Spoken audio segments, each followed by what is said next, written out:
अस्सलाम वालेकुम and welcome back to another video. अपना ज़ाती घर होना या अपार्टमेंट होना किसी ख्वाहिश नहीं होती। मेजॉरिटी लोगों का ये सपना होता है कि अच्छा सा घर हो, अच्छी गाड़ी हो। आज हम बात करते हैं जर्मनी गवर्नमेंट की, जो कि मेहरबान हुई पड़ी है, पैसों की बारिश कर रही है लोगों को अपना घर बनाने के लिए, अपार्टमेंट ख़रीदने के लिए, घर ख़रीदने के लिए मोटिवेट कर रही है कि रियल एस्टेट में ज़्यादा से ज़्यादा इन्वेस्टमेंट करें, ख़ास तौर पे उन फैमिलीज़ को जो जर्मनी में रहते हैं। और इस हवाले से जर्मनी गवर्नमेंट ने एक नया प्रोग्राम इंट्रोड्यूस करवाया है इन 2023। ये प्रोग्राम क्या है, ये कैसे काम करता है, कितने पैसे मिलेंगे, किन कंडीशंस में मिलेंगे, ये सारी तफसील आज के वीडियो में अगर आप जानना चाहते हो तो स्टे ट्यून्ड। बॉर्डर तो क्रॉस कर रहा है अल्हम्दुलिल्लाह।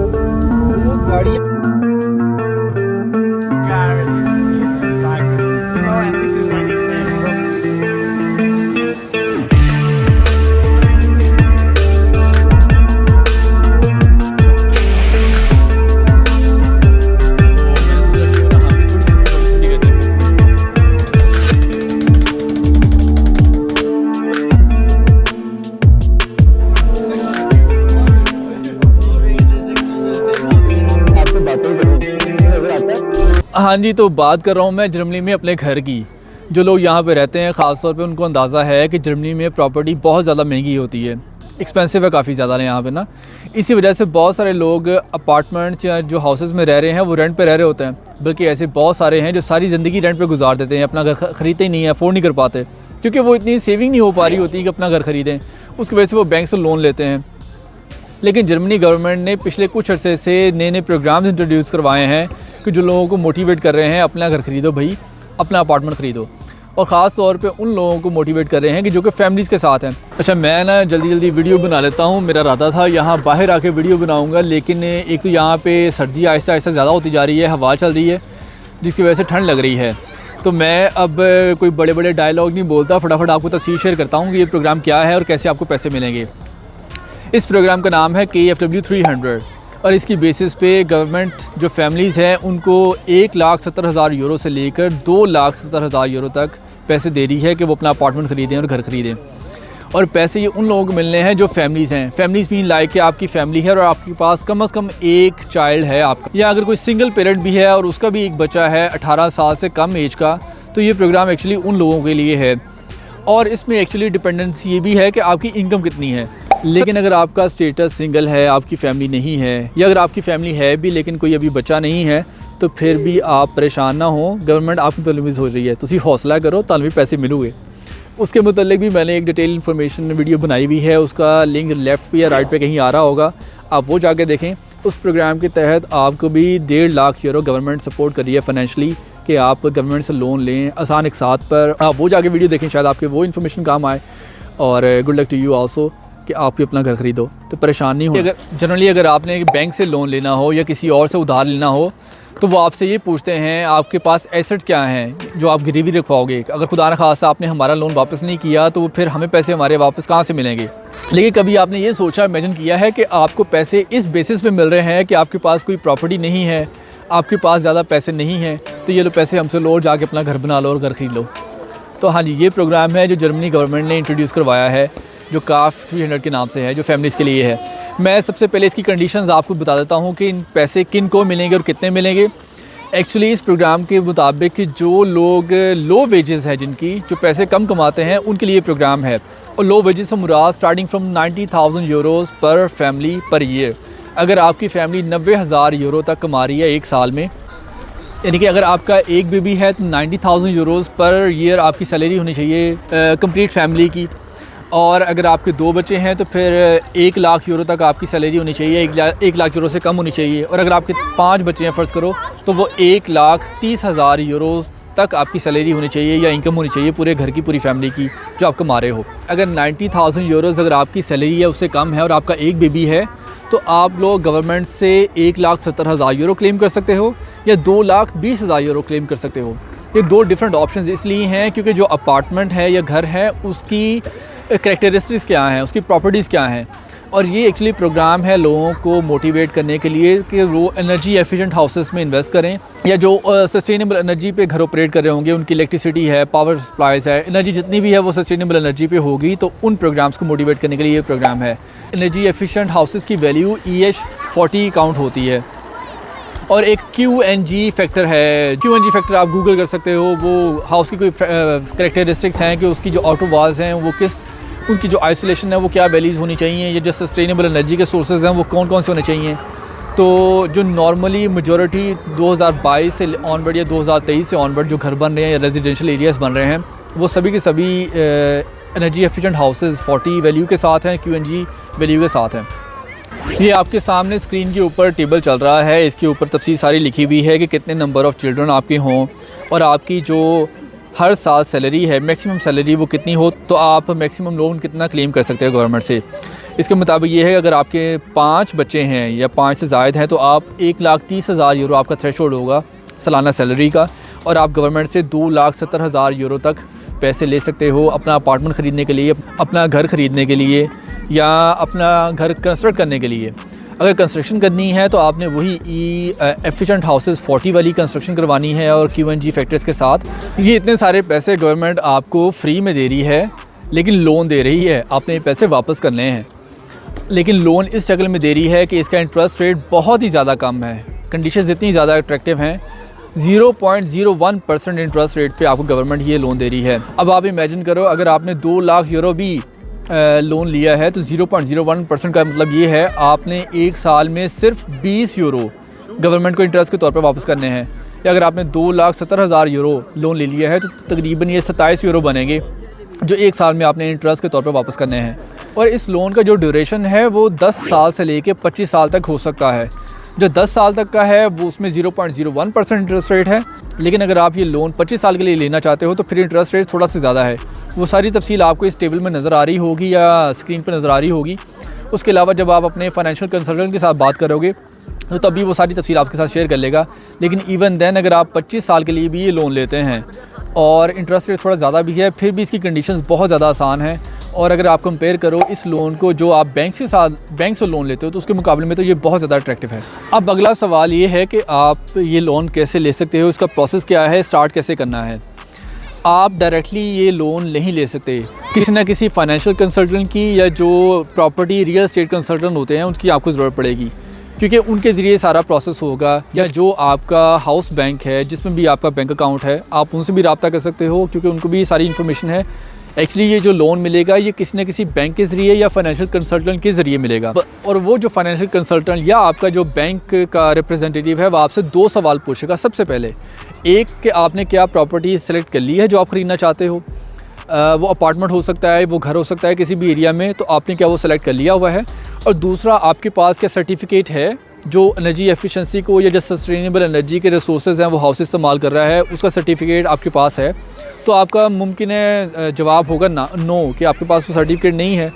तो उस सर्टिफिकेट को लेने के लिए आपको अपने लोकल एरिया में सबसे पहले कंसल्टेंट हायर करना है जो कि आपके सिलेक्टेड अपार्टमेंट की या जो आपने सेलेक्ट किया हुआ है घर ख़रीदने के लिए उसकी एनर्जी एफिशिएंसी को और उसकी सस्टेनेबिलिटी के लिए एक सर्टिफिकेट जारी करेगा। तो ये कंसल्टेंट हायर कैसे करना है, हर इलाके में हर सिटी में ये कंसल्टेंट मौजूद होते हैं, उसकी डिटेल आपके सामने स्क्रीन पे आ भी रही होगी। इसमें आप सिर्फ अपना सिटी का नेम मेंशन करो तो आपके सामने एक लिस्ट ओपन हो जाएगी जो कि आपके एरिया में सारे अवेलेबल हैं, कंसल्टेंट्स अवेलेबल हैं। और अगर इमेजिन करो आपके पास कोई कंसल्टेंट अवेलेबल नहीं है या अपॉइंटमेंट नहीं मिल रही, तो जो आपका बैंक है या जो आपका फाइनेंशियल कंसल्टेंट है उनके डायरेक्ट कांटेक्ट होते हैं, क्योंकि वो इस फील्ड में है रियल एस्टेट में, तो उन्हें पता है प्रोसेस कैसे काम करता है। तो डेफिनेटली उनके पास 1, 2, 4 कंसल्टेंट इस तरह होंगे जो कि अर्ली बेसिस पे आपको अपॉइंटमेंट दे देंगे। सेकंड नंबर पर आपको जिस डॉक्यूमेंट की ज़रूरत पड़ेगी अपनी एप्लीकेशन को प्रोसेस करवाने के लिए, उसका नाम है टैक्स असेसमेंट डॉक्यूमेंट। जर्मनी में वैसे जो लोग सिंगल हैं जिनकी टैक्स क्लास 1 होती है वो ऑप्शनल होता है कि वो at the end of the year वो टैक्स डिक्लेरेशन फ़ाइल करें या ना करें। जो फैमिलीज़ के साथ होते हैं या जो जिनकी टैक्स क्लास 3 हो या कोई भी और हो तो उनके लिए तो कंपल्सरी होती है, मैंडेटरी होती है, लेकिन सिंगल वन के लिए वो कंपल्सरी नहीं होती। मैं फिर भी लोगों को हमेशा कहता होता हूँ, इनकरेज करता हूँ कि अपनी टैक्स डिक्लेरेशन हर साल फ़ाइल ज़रूर करें कि आपने कितनी अर्निंग थी, आपने कितना टैक्स पे किया हुआ है। उसमें मेजॉरिटी ऑफ टाइम्स फ़ायदा ही होता है, कोई नुकसान नहीं होता। और वो डॉक्यूमेंट किसी न किसी स्टेज पे आपको कोई ना कोई फ़ायदा ज़रूर दे देता है, आपके काम आ जाता है। जिस तरह इस मौजूदा प्रोग्राम को अवेल करने के लिए और एप्लीकेशन को प्रोसेस करवाने के लिए आपको उस टैक्स असेसमेंट डॉक्यूमेंट की ज़रूरत पड़ेगी। अगर आप 2023 में अपनी एप्लीकेशन फ़ाइल कर रहे हैं, इस प्रोग्राम को अवेल करना चाह रहे हैं, तो फिर आपको 2020 और 2021 के टैक्स असेसमेंट डॉक्यूमेंट्स की ज़रूरत पड़ेगी। और अगर आप 2024 में अपनी एप्लीकेशन सबमिट करवाओगे तो फिर आपको 2021 की और 2022 की जो टैक्स असेसमेंट डॉक्यूमेंट्स हैं उनकी ज़रूरत पड़ेगी। वैसे तो आप वो खुद भी कर सकते हो यूजिंग एस्टर प्रोग्राम, अदरवाइज़ आपको पता है कि जो भी लोकल टैक्स कंसल्टेंट होते हैं या लॉयर होते हैं उनके ज़रिए आप करवा सकते हो। It's cost like 100-200 euros. ये आसान से 2-3 डॉक्यूमेंट्स हैं, different tax assessment documents, energy efficiency certificate, जो कि एप्लीकेशन प्रोसेस करवाने के लिए ज़रूरी हैं। आपके नंबर ऑफ़ चिल्ड्रन कितने हैं वो रिकॉर्ड जो गवर्नमेंट के पास ऑलरेडी होता है। अब आपने सिर्फ एप्लीकेशन को सबमिट करवाना है और विद इन वीक्स और मंथ्स आपकी एप्लीकेशन प्रोसेस होकर अप्रूव हो जाएगी। अगर आपके पास सारे डॉक्यूमेंट्स ठीक हैं, करेक्ट हैं, उनमें कोई मसला नहीं है, तो आप पैसे अवेल कर सकते हैं। जो भी अपार्टमेंट या घर आप ख़रीदना चाह रहे हो, अगर ऑलरेडी वो कंस्ट्रक्टेड है तो जो लोन आपने लेना है वो आपको वन टाइम पेमेंट में ही सारा मिल सकता है। अदरवाइज़ अगर वो कंस्ट्रक्ट हो रहा है अपार्टमेंट या घर, तो फिर आप इंस्टॉलमेंट की मद में भी ये पैसे ले सकते हो। जब आपने एक बार एप्लीकेशन सबमिट करवा दी तो उसके 12 माह के अंदर अंदर आपने गवर्नमेंट से पैसे लेने हैं। अगर आप 12 माह के बाद पैसे लेते हो गवर्नमेंट से तो उसके ऊपर आपको एडिशनल थोड़ा इंटरेस्ट और देना पड़ेगा।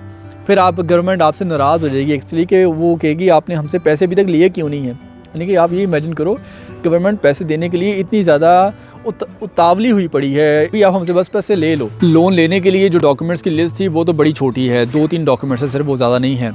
लेकिन जो लोन लेने के लिए आप एप्लीकेशन प्रोसेस करने के लिए अप्लाई करोगे और आपकी एप्लीकेशन रिजेक्ट हो जाएगी, उसके 4-5 मुख्तलिफ पॉइंट्स हैं, वो बड़े ज़्यादा ज़रूरी हैं, केयरफुल हैं।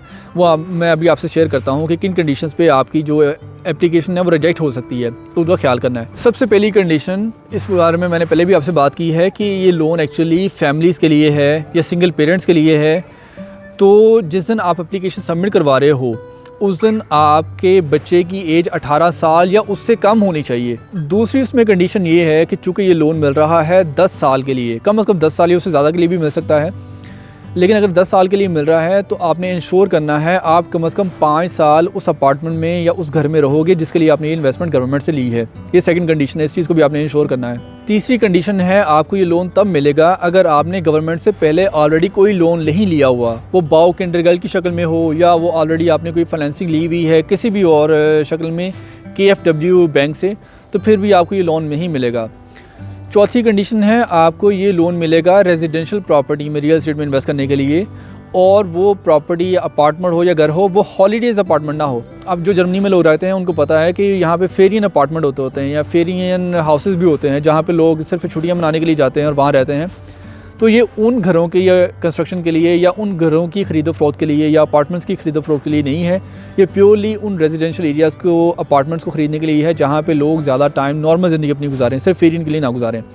तो ये 4-5 मुख्तलिफ पॉइंट्स हैं जिनकी बेसिस पे आपकी एप्लीकेशन रिजेक्ट हो जाएगी। तो ये भी आपने कुछ वर्बल कम्युनिकेशन के साथ, कुछ डॉक्यूमेंट के बेसिस पे आपने ये इंश्योर करना है कि हाँ आपका ये लोन पास हो जाए।